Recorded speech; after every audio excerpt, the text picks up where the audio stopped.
Tregu i pasurive të paluajtshme në Shqipëri u përball me dy realitete të ndryshme ekonomike gjatë viteve 2024-2025. Çmimet vijuan të rriten me ritme dyshifrore, ndërsa koha e shitjes u zgjat dukshëm, një sinjal i qartë i ngadalësimit të kërkesës reale. Përpjekjet e intensifikuara të qeverisë të shoqëruara me presionin e Bashkimit Evropian për të dalë nga lista gri, pritet të ngushtojnë më tej kanalet e financimit të sektorit. Një rregullim kaq i mirë i tregu pasurive paluajtshme siç është në Bashkimin Evropian do thotë siguri. Aty ku ka siguri, kapitalet çlirohen dhe investohen. Kështu që pranoj ne nuk presim të ketë një rënje. Kufizimet e vëna në kapitujt e Bashkimit Evropian, por dhe kufizimet që vetë qeveria shqiptare po bën drejt eliminimit të paras kesh do të ndikojë pozitivisht.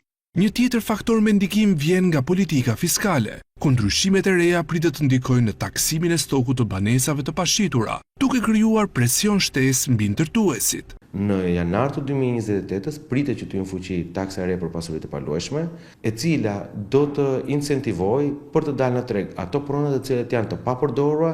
Efekti i daljes së disa apo shumë banesave në treg mund të neutralizohet nga efekti i tërheqjes së bleshëve tuaj apo investitorëve tuaj të cilët do duan të vazhdojnë të investojnë në pasuritë e paluajtshme në Shqipëri. Rritja e fortë e viteve të fundit duket se ka prekur tavanin, ndërkohë që një korrigjim i çmimeve mbetet i mundshëm, sidomos nëse qeveria zbaton me rigorozitet taksimin e pronave. Ne bëjmë parashikime të cilat shkojnë drejt një stabiliteti, drejt një korrigjimi të ritmeve të shpejtësisë së rritjes çmimeve, po asnjëherë drejt një ulje sepse nuk ka asnjë shenjë. Ekspertët theksojnë se demografia do të ketë një rol përcaktues në të ardhmen e sektorit të ndërtimit. Largimi i vazhdueshëm i shqiptarëve pritet të ulë kërkesën e brendshme, ndërsa mbetet e paqartë nëse ekonomia shqiptare do të arrijë të tërheqë mjaftueshëm qytetarë të huaj për të blerë prona në vend, sidomos nëse Shqipëria avancon drejt antarësimit në Bashkimin Evropian.